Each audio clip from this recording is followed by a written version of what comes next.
Hey, folks, welcome back to another episode of Broken Brains with yours truly, Bruce Parkman, sponsored by the Mac Parkman Foundation, where we look at the issue of repetitive brain trauma, RBT, from repetitive head impacts from contact sports or repetitive blast exposure for our military veterans, and what these impacts are doing to the brains of our kids, athletes, and veterans, and the resulting preventable cause of mental illness, the largest one in this country, that has our veterans dying by suicide, suffering from mental illness, being incarcerated. Same thing with our kids and our veterans. And this show, we reach out to the leading researchers, scientists, parents, patients, advocates, journalists to talk about these issues so that you are informed.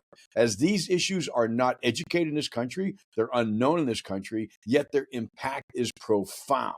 So please stay tuned for another exciting show. And with us today is Sam Peterson. Sam Peterson is an exciting guest. Why? Because I have partaken in many of the modalities that he professes to use and is a sponsor of. He's a passionate entrepreneur and mental health advocate. But more importantly, he's retired EOD. And I think that he's already been through a lot of the challenges that I and many special operation veterans have been through, from repetitive blast exposure and just the impacts of our military job. But he's dedicated to making a difference in the lives of veterans and first responders, and I cannot thank you enough for that. He's a co-founder of Mind Spa, which I really want to dig into, and the Patriot Power Up program, again, where Sam and his team has successfully treated hundreds of individuals utilizing highly effective methods to address PTI, depression, anxiety, and PTSD. And we're going to talk about these because I'll guarantee they're not covered by the VA or TRICARE insurance yet. And these are the modalities that are having significant impacts. And if there are some, that's great, but they're not being recognized enough and they're not mainstream, and we got to fix this. In addition to his work with Mind Spa and Patriot Power Up, he's founded the Invictus Project. This nonprofit provides vital financial assistance for veterans seeking mental health treatment. Why? Because anything that works with the brain nowadays is primarily not covered by insurance or VA. So hats off to you. And he's a former Army EOD technician. And after facing his own mental health challenges, he became committed to developing programs that can truly help those it serves. He believes in the power of community and support to create lasting change.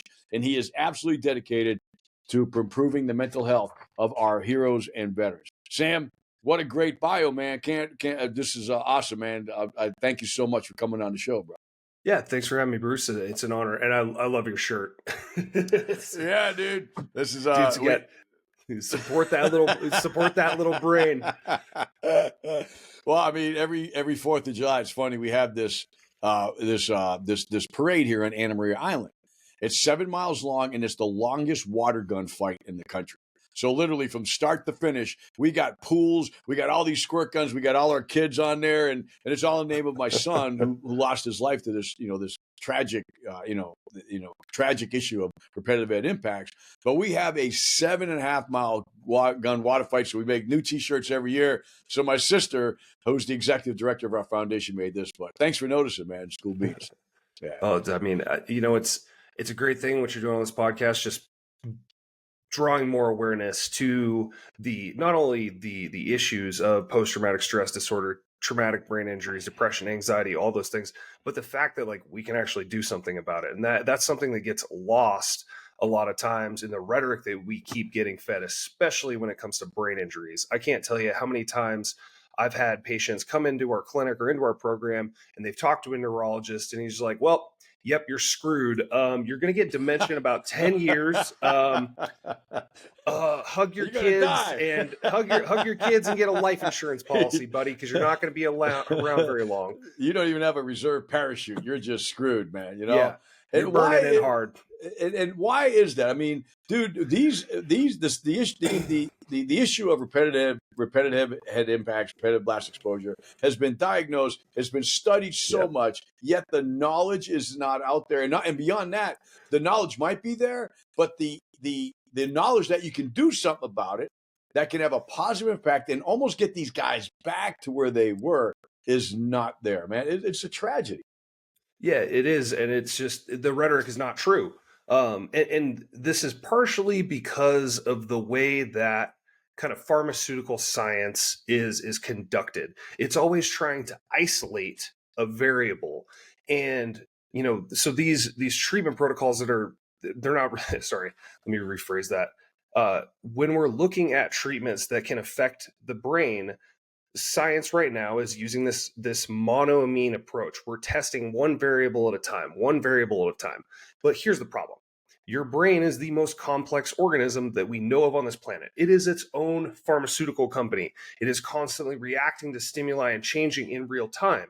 So it's not just that we can't take this monoamine approach, it's that a multimodal approach is required to heal this thing and to get it back to the place that it was at prior to the injury. Well, I mean, not only that, I mean, Farmer believes that drugs are a lifestyle, bro. Like I talked to veterans. I was at an ayahuasca retreat just 2 weeks ago. There were veterans there. All of them had 15 to 17 different pills prescribed by the VA. And then when they went back and said, I don't like this, they're like, well, why don't we just up it some more? Just like that was their automatic response is, hey, you just need more Zoloft or more whatever. I mean, they got boxes and bags of pills that they know they don't want, they don't need, but they're coming to these modalities like we're getting ready to talk about to find their way home. But Farmer has got, between all this evidence-based crap and everything's got to be a pill. Everything can be treated with a pill in this world right now, and that is just not the case, man. I mean, and you're proving that.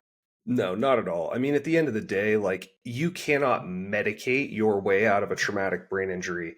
And trying to take, and you also can't talk your way out of a traumatic brain injury. And I have, thank you again. And I have I've gone toe to toe with psychiatrists from Yale, researchers at the VA, and everyone is doing a really good job of patting themselves on the back and not a really good job of looking at the neurobiology of the issue, because at the underlying issue, especially when we're talking about TBI, is this is a hypoxic brain injury, and furthermore, it is an inflammatory issue in the brain.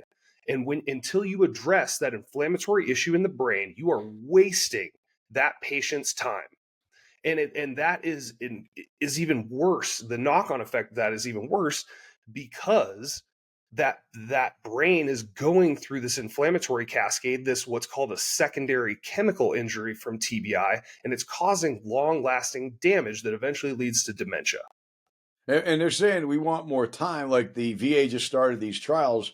They just reported it's going to be 10 to 15 years, they say, before they can prescribe the psilocybin or MDA, which are all known to impact the brain from a neuroplasticity, neuronal growth perspective and get that going.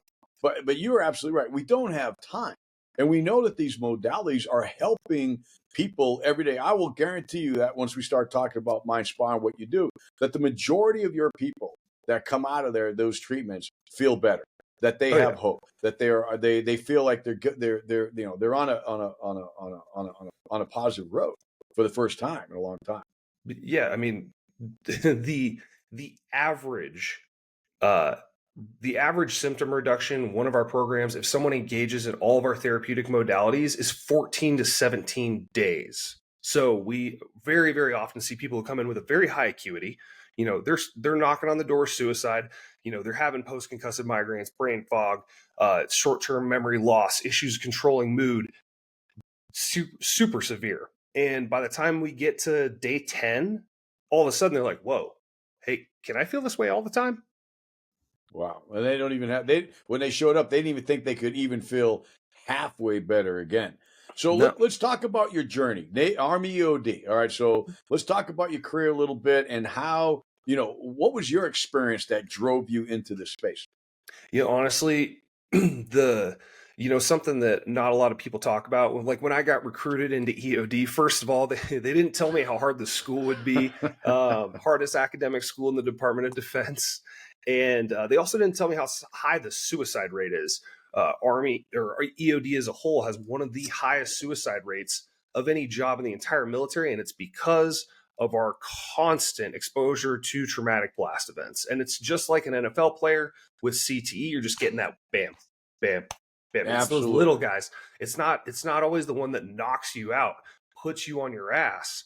It's that constant wham, wham, wham. And then sometimes you get those bigger ones where, like one of our big shots, like we were dealing with a bunch of homemade explosives in Kandahar, and I was probably like 55 meters away from about 300 pounds of explosives. And it was just it was either that or leave it there, and we had to get rid of it so that someone's up armored Humvee didn't get blown into smithereens down the street.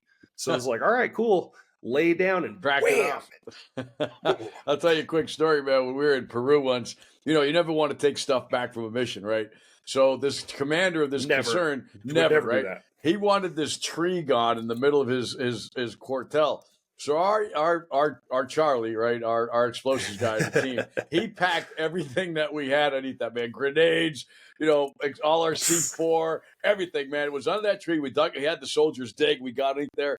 Well, he never did any calculations. And when he launched that puppy, that stump not only went up, he blew out every window in the military base. All of our eardrums were all like, and shit was raining down for like minutes, man. I mean, he launched that puppy. But that's what I wanted to say, like, dude, we don't take nothing home. And when we find stuff that can be used against us, it's his job as an EOD guy to take care of that, get rid of that ordinance. And they have absolutely one of the most dangerous jobs that we have in the military, because when they go up on a bomb, they don't know what condition is in, if it's ready to go off. They can't tell you, you know, I mean, explain a little bit about, you know, what you do as an EOD tech, man, because it's like, so who signed up for this? Dude, it's so much fun. It's one of the best jobs. It's one of the best jobs in the military. It really is. And honestly, like, counter IED was so fun because it is spy versus spy. It's you against the bomb maker, and it is so cool to have someone who is just actively trying to kill you, like, and to roll up on a device to not only render it safe, but then after you take our big thing is, it's not just about blowing shit up, which I do love. I do love it quite a bit. Who doesn't? It is about interdicting the train of the creation of an explosive device that's used to hurt our brothers and sisters, you know, that are over there with us, and to take evidence, process that evidence, find out who the hell it is, and then go knock on that guy's door and, you know, give him the good news.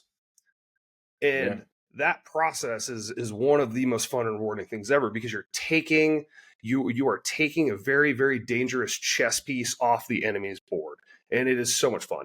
And you just got to get over the whole dying thing, you know? Yeah, we were in the intel side as a contractor. I actually put together the weapons intelligence teams and launched these, 2 teams of spec ops guys and dogs and drones. But we were using intel, and our only focus, bro, was the bomb maker. You can't replace it. When those guys are gone, the network collapses, because those are the smartest dudes, and you guys are on the other side of that fight. So all right. So how many years you do EOD, and what happened when you got back? Yeah, so I was in it for about 6.5 years, was an EOD team leader, deployed with conventional forces and special forces, doing all kinds of different operations, from, you know, doing interdiction operations on like the Taliban's infrastructure. So we, you know, partner with the DEA, go in and blow up heroin presses in the middle of the night. That was super fun. But you know, I got back, and, you know, and honestly, man, like, compared to some of the stuff that the other guys that were around me, like, nothing bad happened to me compared to what happened to them at all. But that, like, hypervigilance, and then just that constant being on really took a toll. When I got back, I developed a panic disorder, had some, you know, bad personal shit happen at the same time, and it all added up. And, you know, it got so bad that I was having a panic attack every day. Those suck, dude. Been there. Oh, dude. Yeah, no, I mean, fun. Dude, 2-3 hours. Literally, like, one time I was walking through Walmart in Colorado Springs, and I just bought a TV because I had just built a house. So bought a TV for the new house, and this guy just like gave me the stink eye for some reason in Walmart, and it like grab my gun, boom, had to rush home, close all the blinds, and just sit in my dark bedroom for like 3 hours. And that went on and on and on and on for, you know, going on 5-6 months. I was finally like, all right, like 45 is looking pretty tasty right now. I don't want to do this anymore. And, you know, it was literally my phone going off my pocket that kept me from offing myself. And, wow. You know, it was one of my friends. He invited me over to his place. This was on Christmas Eve, 2014, and you know, invites me over to his place. And this was before I had ever partaken in any psychedelics or got into this at all, really had ever stuck my toes in mental health at all. And he goes, "Hey man, like, you're fucked up, and I can tell. Like, take what's on that counter." And he takes out this little baggie and pours some pure MDMA out on the counter. You know, I was like, man, everybody who does drugs is putting holes in their brain. Well, I was like, well, I'm about to put a big hole in my brain anyway. Yeah. So might as well. Poor guy. Yeah, might as well. And so I did. I took it, and it was the most transformative experience I've probably ever had. Certainly, the first of many, but it was like someone took my soul, just wrenched it out of my body, just washed that fucker in bleach and stuck it back in. I got to feel joy for one of the first times in my life, I realized. And it just shifted my perspective in such a radical way that I was like, okay, like, all right, I want to live now. Like, there's at least this feeling is possible. So I've been stuck in this deep, dark hole. Like, I can see the light now, and now I can start to walk towards it. Good for you, man. And absolutely game changing. I didn't really realize the impact that it had until about 5 months. It was about 5 months later, 6 months later. One of my mentors, I was in the motor pool with him, just smoking and joking, having a great time. Oh, so you're still in the Army? Yeah, I was still in the Army this time. Okay. Listen, Bruce, I like to take risks. Hey, no, you're talking to a guy that was part of the cocaine explosion in the 80s in 7 Special Forces Group. So, yeah, I've been there. Okay. Oh, yeah. I did a train up with 7th Group. I've got some back insights. in the 80s is nuts. Yeah, go ahead. back in the 80s, before they invented the 10-panel drug test. Yeah, well, they wouldn't watch you, that's for sure. No, go ahead, man. Yeah, so yeah, 6 months later, I'm in the motor pool talking to Neil, having a good old time. We're about to go to the field, and said bye to him on Friday. On Monday morning, Memorial Day, we roll out to go do a field problem, and we get a call. Neil had walked down to his backyard and blew his head off with his 3-year-old son in the house. And it just floored me. And you would never know that he was suffering. You know, we all know those guys we served with, those senior NCOs who are like crusty, but they're nice to everybody. It's like, they're like the Robin Williams of the unit.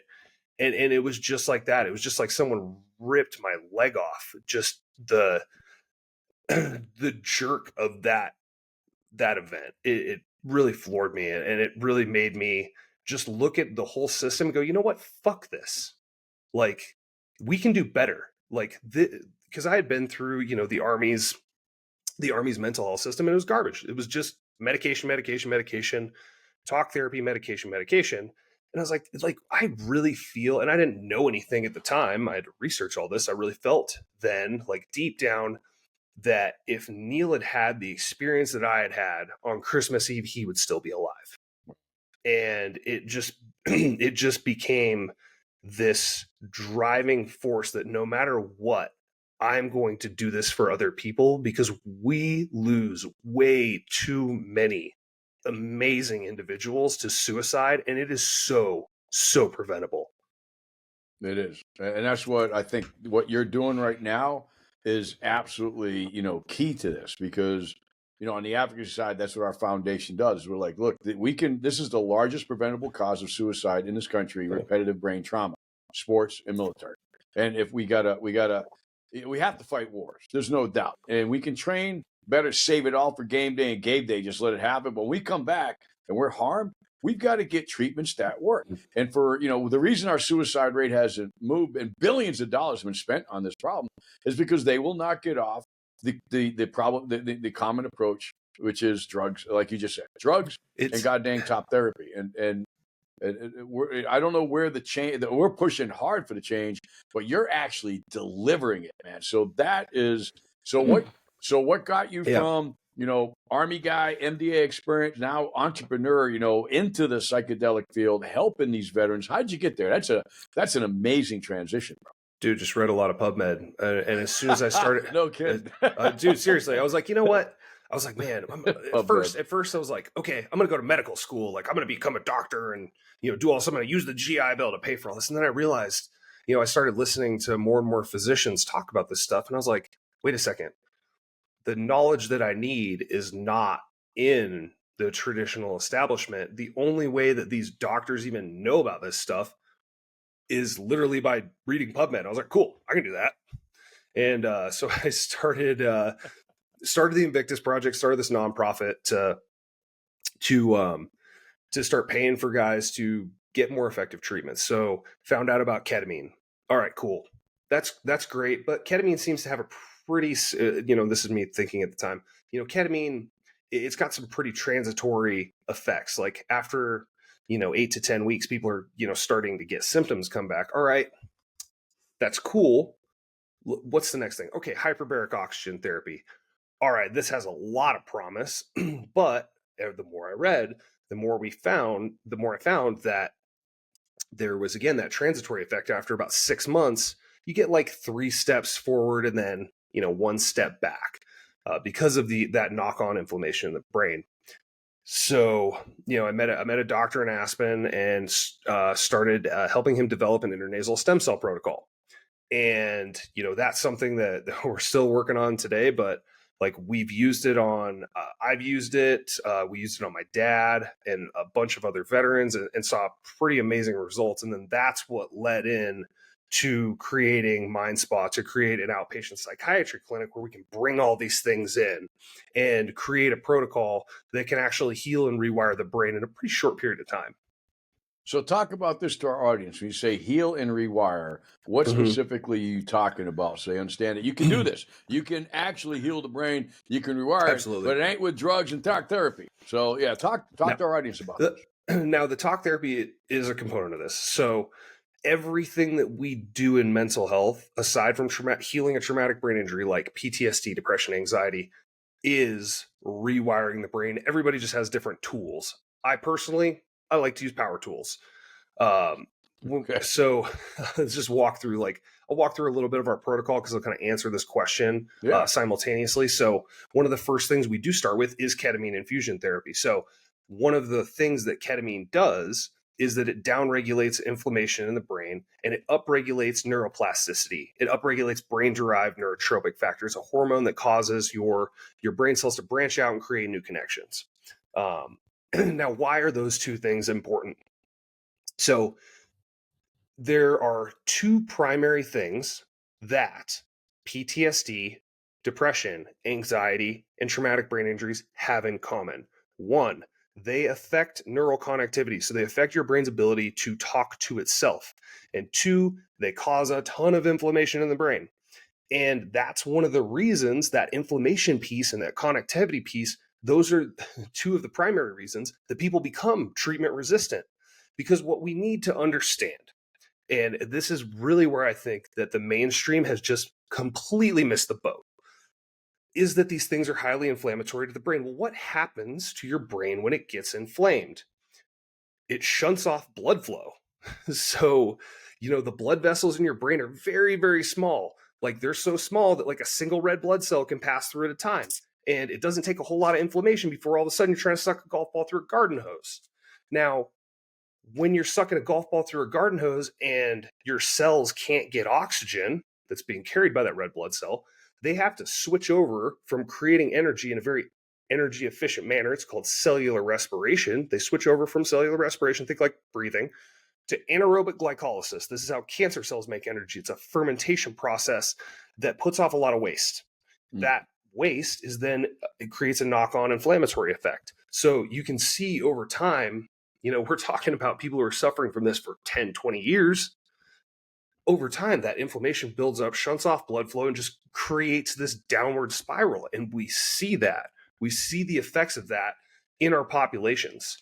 So the entirety of the protocol, once we really figured out the mechanism, the entirety of everything we do is centered around reducing inflammation and then upregulating the brain's ability to rewire itself and create new connections.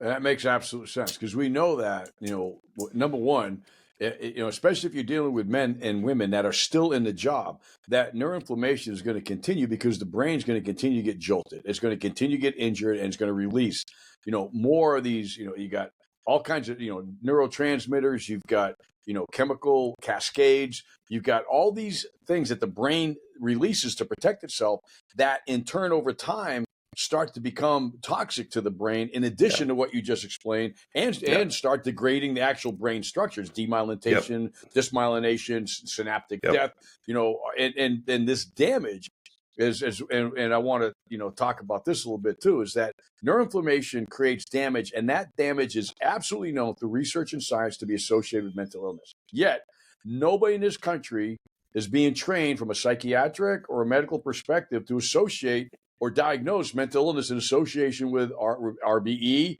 or TBI or RHI.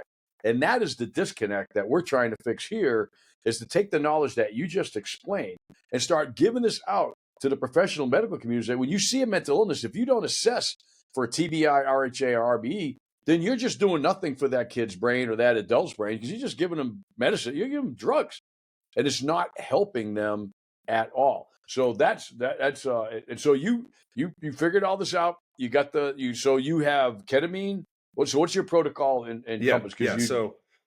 So sorry, I went on a little diatribe there about neuroinflammation. Keep going. I love those rabbit holes, bro. Man, it's all good. It's an important rabbit hole. So just to, quick synopsis.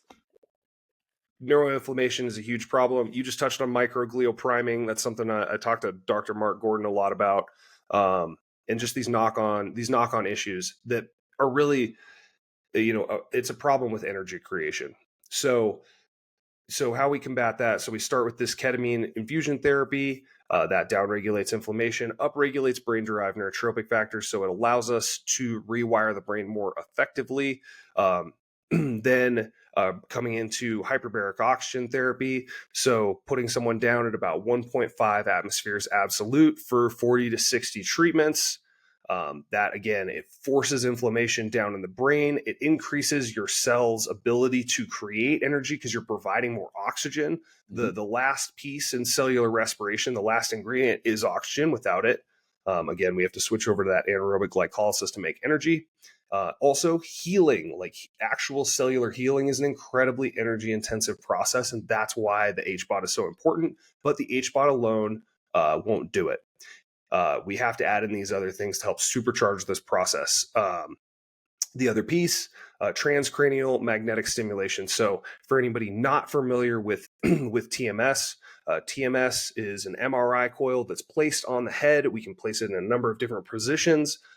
But for like the treatment of depression, it's placed over the dorsolateral prefrontal cortex. That MRI coil creates a magnetic field under the surface of the scalp. And that magnetic field basically tricks your neurons into wiring more cohesively in a network where we are treating. So why is that important?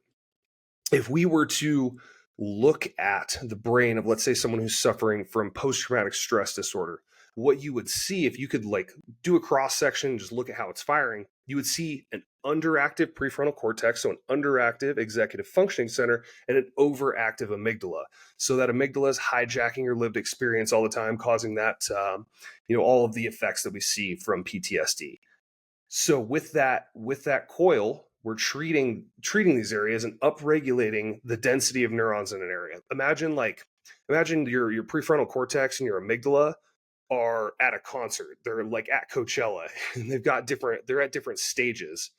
If you have post-traumatic stress disorder, the stage of your prefrontal cortex is just sitting there with a little megaphone, while the amygdala gets a whole sound system. So what we're doing is reinforcing the megaphone and turning it into like a full stage setup in the prefrontal cortex, so it can shout down the amygdala and tell it to shut the hell up.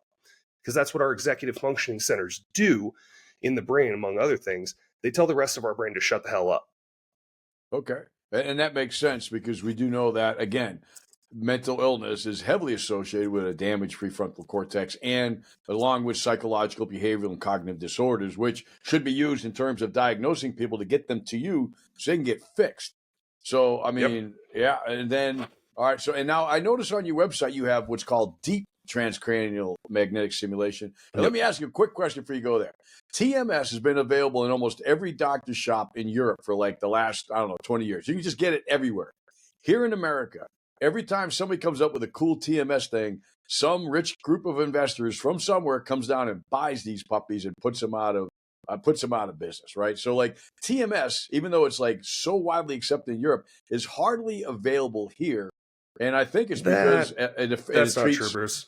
that's That's what not true, Bruce. I'm not finding it out. I'm not finding it in too many centers here in America. That's for sure. It is in every single major city. It is FDA approved for the treatment of depression. So you can that's I think where there's a little bit of confusion. Like you do have to kind of play the game with TMS because it's approved for major depressive disorder, but the insurance companies want you to fail between 2 to 3 antidepressant meds before you can access TMS. Now, there's a bunch of protocols that TMS is getting studied. So they just increased the age gap. So now like kids down to 15 years old can get TMS. There are ongoing studies with PTSD. There's ongoing studies with regional pain syndrome. Like this technology is insane. What we can do with it, it's just taking some time to catch up. And there are also, newer technologies like EMBP or MERT that are EEG guided TMS. So instead of like repetitive TMS, hitting someone with like 10 hertz repetitively for depression, we're able to take an EEG of the brain and create a personalized pulse protocol for each individual's brain. So that's what's coming down the pipe. It may seem like it's a little bit out of reach, but as far as like accessibility, I guarantee if I put in your zip code, I could find at least 2 psychiatric offices that provide TMS within 10 miles. That's my point. The only place you find TMS right now, in my experience, and I've been doing this a little while, is in like brain health centers like yours. I mean, it's available. Don't worry, but you got to go look for it. Where in Europe, it's like in every doctor's office. Like you can, it's like you can go in any doctor's office or a medical building, and there's TMS in there. And my point is, giving the efficacy and the known value of the protocol, it should be more widely available and, like to your point, more widely covered by insurance, because TMS, you still got to play the game where it's not accepted, and that's creating a lot of pain for our veterans that are paying out of pocket and doing all that kind of crazy stuff. But to hear your passion about that protocol, I mean, obviously, it's been effective. But what's the difference between TMS and deep TMS? Is it a different machine or something like that? Yeah, so it's a different coil. There's only one company that does deep TMS. That's Brainsway. They have an H coil. Basically, the the coil is designed instead of in a figure of 8, which has a limited amount of depth that it can create. The depth of that magnetic field. The H coil is overlapped, so it creates a deeper coil. Like basically, in layman's terms, you get more cubic millimeters of stimulation. So you get more neurons that are in the stimulation box. We stimulate a broader area, and that allows for faster results. Okay. So let's talk about longevity of treatment. Okay. Now we know if you go to the VA, they just, like you said, right? You're done. The rest of your life. Here's a bag of drugs. Here, go talk to this person, and that's your life. That's it. You're done, right? So with patients that are coming to you, right, suicidal, drug addicted, whatever, what are what kind of success rates are you having, or is there a certain number of treatments or sessions, months where they're where you think they're not healed, but they're able to go on with their life much better than they were before? Yeah, so the best data we have is out of our Patriot Power Up program, which is a part of VA Community Care, by the way. So we're the only program that is within the VA Community Care network that provides TMS, ketamine, and hyperbaric, and is fully covered. So let's go back to that. So that's fully covered. It's fully covered. It's a part of the VA Community Care network. It's an inpatient program up in Coeur d'Alene, Idaho. Oh, okay. So it's all right. So is there any chance that can be expanded, or is there any studies going on to expand that provision? Because I mean, that should be in all 50 states. Oh, dude, it should be in all 50 states. I mean, I'm looking to get some meetings with Doug Collins as soon as that confirmation comes through. I will help you all I can, man. I mean, that is amazing that you've got some VA, coverage going on, because that's precedence, bro, and that's what we need for the rest of the community. But keep going, man. My bad. Sorry. Yeah, no, you're good. But what we're seeing as far as longevity goes is if you combine these treatments and combine them with, proper nutrition, getting someone, back in the gym, making sure that they are instantiating healthy habits. You put that in with culturally competent talk therapy that really provides the roadmap for all this. And we're seeing, a year out, none of these guys are qualifying for the diagnosis anymore. They go from acute, boom, down to damn near zero, and they stay that way. And that just speaks to, one, the power of using these treatments in conjunction with one another, but also, two, the fact that in the program, like, we're teaching these guys healthy habits. And that's really, really important for everyone to understand.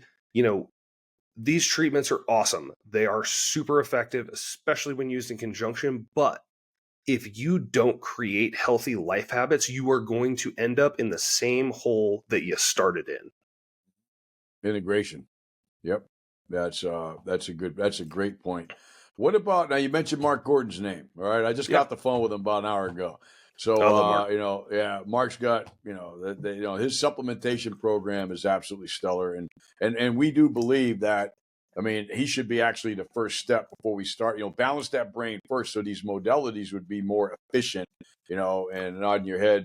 Well, how do you interact with other, not only like programs like Mark Gordon, but what's your feeling on other psychedelic programs, ayahuasca, ibogaine, psychedelics? You're obviously already doing ketamine, which is really, it's more of a chemical, but you're obviously in the psychedelic class experience.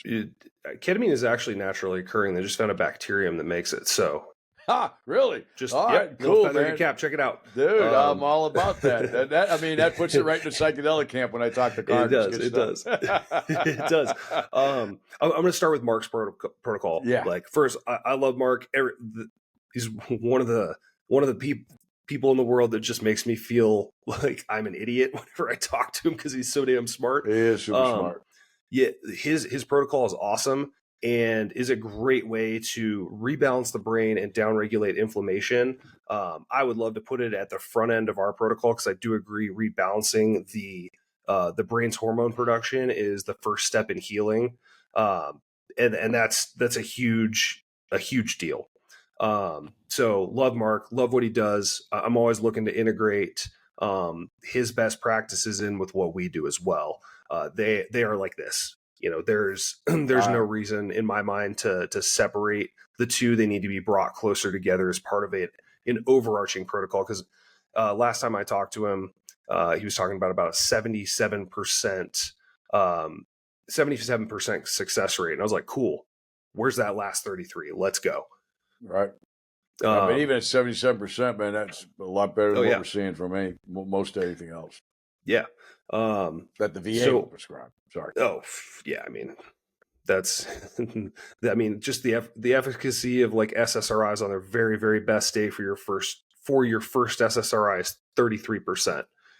As soon as you knock down to the second SSRI, that number goes down to about 25%. By the time you get to 16, by the time you're at your fourth antidepressant, it's about 6% chance of having any clinical effect. That was the STAR-D study, largest study on antidepressants ever done.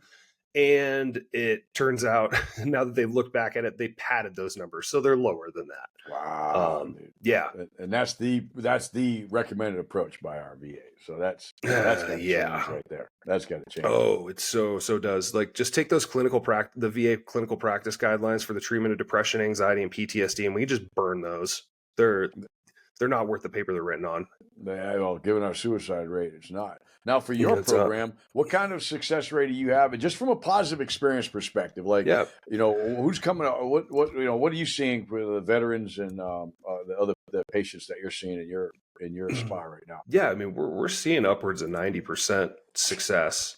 It's hard to, it's hard to quantify super well. We're not, we're in the business of providing this care. We're not doing the level of rigor of clinical research that you would see, in like a double-blind placebo-controlled study. And I do need to say that up front, because there is a lot of variance. People do have to engage with the process. The more you engage with the process, you engage with more of the treatment protocol, the results are better. Well, that's my point, is that even though there's no double-blind, studies on this stuff, there's two issues here. Number one, we're losing 22 veterans a day to suicide, probably more when you look at other, reasons to die, alcoholism, whatever, right? Number two, you don't need double-blind studies here because these things aren't going to kill you. All right. Now, it's not like you built a new chemotherapy medicine or a new drug or whatever that needs to be studied for its impact to the body. You're not going to die from ketamine. You take too much of it, you just go to sleep. It's an anesthesia, right? You can't overdose on TMS in a medical clinic. I mean, you can probably wear the hat for 24 days and probably hurt yourself. And you're not going to die from talk therapy. You're going to get bored. All right. So you're talking about three modalities that you're not going to talk about with a 90% at least rate of positive improvement for veterans' life who are dying at 22 a day. I don't give a shit about no blind study. Okay, I'm saying that what you're doing right now is helping veterans. That's evidence. If you take those 90 out of 100 guys and they say, hey, this shit helped me and everything I got from the VA or TRICARE didn't, okay, and I am a better person, I am off drugs and my wife loves me and I'm talking to my kids, that's evidence. Okay, and we are at a point right now where we have to say enough on veterans' mental illness, whether it's caused by RBE or the psychological trauma of war. We're done. We're done. And these are just roadblocks and you can go down your conspiracy rat hole about, well, Big Pharma doesn't want this and the FDA is part of Big Pharma and the VA's sold to Big Pharma. I mean, all I know is my kid calls me up from Fort Bragg and they're giving out benzos as sleeping aids to kids. And there's only two things that you can die from when you withdraw: alcohol and benzos. Why the hell are we giving benzos out at Fort Bragg? And he's just heard it from his guys. And it's like, this is absolutely insane. And so I'm talking to a young man who's been through hell, turned his life around, is giving back to others. And yet the protocols that not only that helped him, but is helping others we can't get this level of coverage that it should happen. So where are you at right now? Have you approached the VA? Do you super bill? Do you, what are you doing? Or veterans just coming to your amazing foundation to get coverage for the cost? So actually, like it's been much less the foundation and much more just we've created some access points. So we have a TRICARE program. I am still waiting to see because TRICARE switched over from HealthNet to TriWest. Oh, okay, So their reimbursement for TMS is very high, and it's high enough, and they will approve enough sessions that I can afford to give the other stuff away for free. So nice. As long as the reimbursement rates stay the same, and we should find out that in the next couple of weeks. So our program, last year was super successful. Anybody who gets approved for transcranial magnetic stimulation through TRICARE, we'll give them the HBOT and the ketamine for free. Because we're making enough to cover it. I care about results. As long as we're keeping the lights on and making enough to be sustainable, that's what matters to me. Do you have a hard or a soft shell HBOT? Sorry to interrupt. Right. So right now we got a couple of soft ones, but I'm in the process of getting a hard hard chamber that goes up to 2.0. I got a friend to talk to. He can probably get you a discount. He's in the advocacy space. I'll put you in touch. Oh yeah, please do. Hey, I love it. Hey, I'm an entrepreneur. I love a good discount. No, dude, bootstrapping's tough, man. I've done it enough, man. I'll tell you what, Bruce, I'll never do it again. No, it's hard, man, when you give so much to help others. Well, okay, so TMS, you getting coverage on? That's great. Yeah, TMS, and then we, like I said, we give the other stuff away. We're working on a way to bill insurance for ketamine. I've got that conversation's happening tomorrow. So love to know more about that. Yeah. It's we'll talk about that offline. But man, it's really just my whole focus in this space is access to care. access to more effective care, I should say. Like, because we do have the solutions for this stuff. This is like, it's not that hard. Like, this is cellular biology. It's not rocket science. Right. If you treat the underlying cause of these injuries, people get better, and they get better really, really fast, and they stay better. I mean, that should be the end of the show right there, right? I mean, because that is the truth, and we keep dealing with this. We talk to people like yourself all the time that are producing these modalities, that are getting these veterans back, and we have, so many of them are just stuck and they're spiraling because they don't know, they have no hope.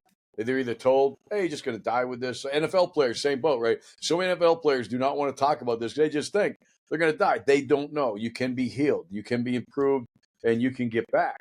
And it's an amazing service that you're doing, Sam. I can't thank you enough, man. I mean, Thanks, Bruce. This is awesome. And my daughter lives in Denver, so I got another one in Colorado Springs. I retired out of 10th group there. So nice. I will definitely. I supported 10th group. I supported 10th group. Out of Fort Carson. So I was at 71st, like right behind you guys. Okay, yeah, I was the B-210 Sergeant Major back in like '99 to 2000, way back before you were born. It was back before my time. No doubt, dude. But no, man, I cannot thank you for what you're doing, man. So tell us how people find you. How do they find Sam, Invictus, a med spa? I mean, how do they get a hold of you and then and find the resources they need to educate themselves and come see you? Yeah, honestly, like LinkedIn's the best place to find me. Sam J. Peterson. It's Sam J. Peterson MBA on LinkedIn.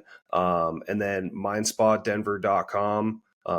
That's my clinic here in Denver. If you're interested in the Patriot Power Up program, www.patriotpowerup.com. And all these websites have contact forms that go to either myself or one of our teammates. So if you reach out, we'll take care of you.